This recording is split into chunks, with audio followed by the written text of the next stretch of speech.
هرات ولایت کې نن د راتلونکي 1498 هجري لمریز کال لپاره د حج مراسمو د ادا کولو په خاطر د ښوونکو څخه ازموینه واخیستل شوه. د ازموینې دا مراسم چې د هرات په لوی جامع جماعت کې په لار اچول شوي وو، پکې ګڼ شمېر دیني عالمانو او همداراز ښځو ګډون کړی و.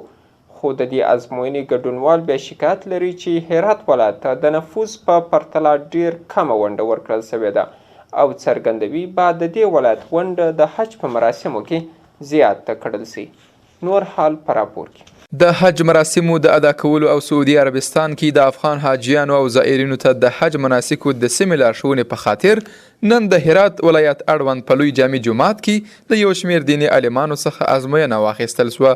د هرات ولایت د ملکی خدمتونو او اداري اصلاحاتو مشر د ازموینې د روڼتیا څخه ډاډ ورکوي او څرګندوي چې په ازموینه کې د حج اړوند 45 پوښتنې شاملې دي او په وینا یې په 2 حنفي او جعفری فقه کې سوالونه ترتیب شوي دي. 45 سوال هست، 4 جوابه.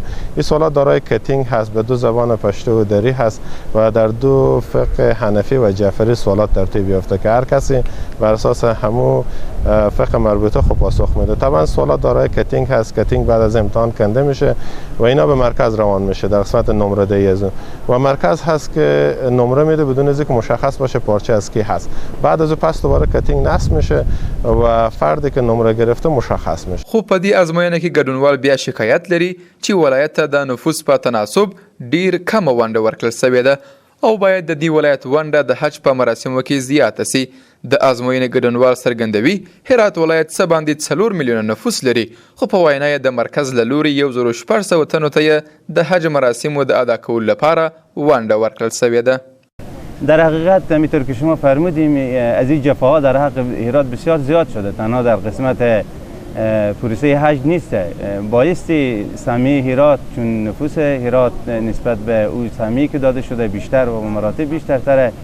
متاسفانه همیشه مرکز در قسمت هرات ای بی میریا و متاسفانه ای عدالت رعایت نشده. متاسفانه مشکل بسیار اساسی که ما امروز در سطح تمام کشور داریم، نه در سطح تنها ولایت هرات، عدم اجرای عدالت که ولایت هرات هم از همین ناحیه متاسفانه همین رنج مثل که ولایت های دیگه میبره، ولایت هرات هم همین رنج میبره. بلخوا د مرکز څخه هرات ته د ازموینې اخیستونکي تیم هم دی ولایت کې د ستونزه مني، خو وايي په ولایتونو کې د نفوس د دقیق شمیر نشټوالی له کبله د حج او اوقافو اداره اړه کړي چې ولایتونو کې د اټکل پر بنسټ ونډه ورکړي.